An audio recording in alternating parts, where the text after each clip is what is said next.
Hi there, and welcome to our first lesson. It is day one, and that means that it is all about getting confident. So, I want to hop right on in to our 3 exercises to get you feeling confident right off the bat. So, let's have a look at exercise number 1, which is practicing self kindness. So, what is self kindness? Self kindness is the act of countering your limiting beliefs with words of encouragement and positive self talk. So, what does that look like? What is positive self talk? What are words of encouragement? Well, it could be something as simple as, I'm not good enough. I can't do this. And what I want you to do is counter that limiting belief of not being good enough, of not being able to do whatever it is, and start building it up and start saying, I am good enough. I can do this. I've got this. Sometimes it involves looking in the mirror and telling yourself, you've got this, you can do it. You're good enough. You've got the qualifications, you've got the experience, you've got everything that you need to do it. So I'm going to talk a little bit more about this in a second. We're going to talk about how to practice self-kindness. So the first thing I want you to do to start practicing self-kindness is journaling. Start right now in your workbook, write down 3 things that you love about yourself. And if you can't think of 3 things that you love about yourself, think of 3 things that you like about yourself. So think of 3 things that make you smile when you think of yourself. It could be anything from, I like my smile, I'm kind to other people, I look good in a suit. It could be anything. But write down 3 things that you like about yourself and that you love about yourself. The second step we're going to take, you're going to do this every day. You're going to build your list of things that you love about yourself every day. Even if it's just one thing that you can think of that day that you like about yourself, that you love about yourself, you add it to your list and you read that list to yourself. You don't have to read it out loud. You don't have to do anything, but this is our first step towards building our confidence and practicing self-kindness. The second thing that you are going to do is not speak to yourself in the mirror. We're not jumping right there right now. The second thing you're going to do is start using flashcards and sticky notes. So now you've got your list of things that you love about yourself. You're going to start writing those out on flashcards, keeping those flashcards right beside your bed and reading them first thing in the morning. Wake up, read your flashcards to yourself, and you're going to start reading them out loud to yourself. And that's where we get to just go through and say, yeah, I love this about myself. Then you're going to be putting it on sticky notes and putting it on your mirror or next to your mirror. This is where we start to get close to practicing speaking to yourself in the mirror, because I know that's horribly awkward, which is why I've built this step-by-step system.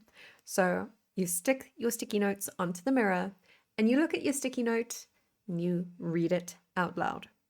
Because now you can kind of see yourself in the mirror, right? You're over here in the mirror. You're looking at your sticky note over here and you're starting to read it out loud. So you can see yourself a little bit in your peripheral vision. And then you get to our last step, which is speaking to yourself in the mirror, looking at yourself, making eye contact with yourself, and telling yourself what you need to hear that day. And it could be as simple as, I'm proud of you. It could be, I love you. Anything that you need to hear that day. That's what I want you to tell yourself. And I know it's awkward. I know.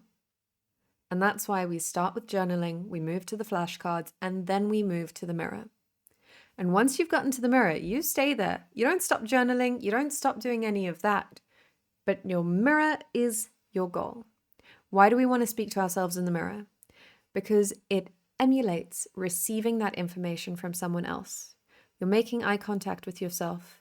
And it's kind of tricking your brain into believing that you're looking at somebody else. You're not necessarily looking at yourself.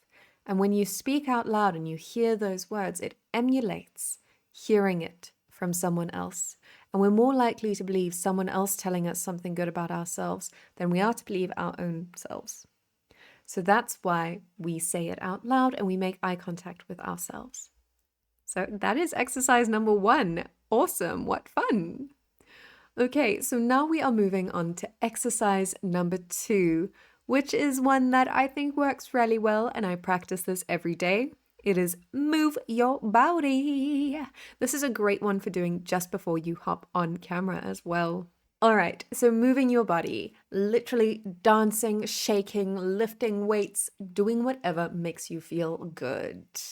Why does moving your body make you feel good? Because it releases happy endorphins. Yay, I love happy endorphins. I call them my happy dolphins. And oh, it just makes me so happy. So my favorite form of movement is dancing. It just really gets those happy dolphins swimming for me. And you can do whatever makes you feel best. If it's going for a quick sprint down your road, if it is just jumping around to some music, if it is jumping with a skipping rope, if it's doing roller skating, if it is lifting weights, if it is punching a punching bag, whatever it is, move your body and do it before you get on camera because it boosts your confidence and gets you feeling good. And one of the reasons moving your body is such a good thing, and I kind of skipped this point, but one of the reasons that it is so good for you and so good for your body and so good just before popping on camera, it literally shakes off the anxiety because it's uncomfortable. It's uncomfortable sitting down in front of a camera and talking to yourself. It is a form of public speaking, and public speaking is like literally everyone's fear. Not literally, but it's one of the biggest fears in the world. And shaking it off, we are like animals. A dog, after a stressful situation, you'll see it shake its whole body like it's just had a bath. And they do shake after a bath because baths for most dogs are pretty stressful. But they shake their bodies and they do that to release the anxiety and to release the stress. And we can do that too. If you just shake your body when you're feeling anxious or stressed, you feel so much better afterwards. It's why therapists tell you to go for a walk when you're feeling stressed. Because just doing a little bit of exercise, a little bit of movement, even if it's just shaking, gets you feeling better and it gets you feeling good. So this is why I love this exercise, and I definitely recommend doing this before filming yourself every single time. Even if you just jump around for 2 seconds or just dance for one song. You don't have to do anything major. You don't have to do a full hour gym session before you film. Literally just jump around for a few seconds and it'll put you in a completely different headspace. All right, moving on to exercise number 3. Practice, practice, practice. Oh boy. So what do I mean when I say practice? I mean, sit down in front of your camera and film yourself. But you're not just going to sit down and ramble about nothing. You're not just going to waffle. I want you to have planned practice. I want you to choose a topic that you're interested in. It doesn't have to be related to your business. It doesn't have to be related to anything in particular. It could just be something you're very interested in or something you're very knowledgeable about. But I want you to sit and talk to the camera and talk to it like it's your friend. Talk to you like you're chatting with someone that you know really well and that you have really good conversations with. But this time it's all one-sided. You're just getting to vent out everything that you know about this specific topic. And I want you to have a plan. I am going to show you in Unit 3 in Day 3 how to structure your content. And this is a good way to plan how you want to talk about your topic as well. And I want you to practice doing this every time you film yourself because it gets you into that routine of knowing exactly how your content should flow. But that is for Day 3. This is Day 1, and we are just talking about practicing. So let me tell you about some of the benefits of filming yourself and watching your recordings. That is the most important step. Well, the most important step is having the video to watch, so recording yourself. But the most important thing to do is watch yourself. Don't just record yourself and then be like, hey, I did it. No, we want to record yourself and watch it. And why do we want to watch it? I know, it's horrible. It feels awkward to watch yourself on camera the first time. You're just like, oh my goodness, is that what I sound like? Is that what I look like? It's the worst. But you get used to it. The more you do it, the better it gets, as with anything. And so you're going to watch yourself and you're going to give yourself gentle criticism. You are not going to say, oh, I hate that, I hate that, I hate that, don't do that. Oh my goodness, it's awful. I'm never doing this again. No. What you're going to do is give yourself gentle criticism and see what you like. First off, what you like about your video, what you like about it, what parts make you smile. I watch my videos and sometimes I just sit there and smile. I'm like, I'm a goof and it's great and it makes me happy and that must make someone else happy. So that's one of the things that you want to look for and you want more of. You want to practice being as authentic as you possibly can on camera. You want to be yourself. People like people. People don't like robots talking to the camera like this. Anyways, I'm being silly right now. So the other thing you are going to do is look for the things that you don't like or that you want to improve. So it could be things like using excessive filler words. One of my filler words is so. So. I say it a lot. You could say so, you could say like, you could say you could say any of those filler words an awful lot, and you don't like it. So you know that that's something you have to work on and improve. It could also be using excessive hand motions or none at all.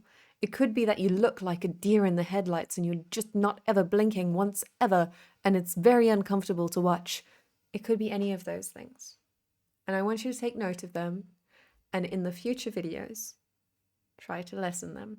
Remember, you're not posting these practice videos anywhere. These videos are purely for you. And this is the best exercise for getting comfortable on camera. Practice.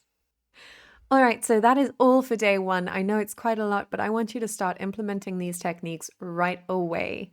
Again, I am so proud of you for taking part in this course, and I can't wait to see you tomorrow for Unit 2. See you then. Bye.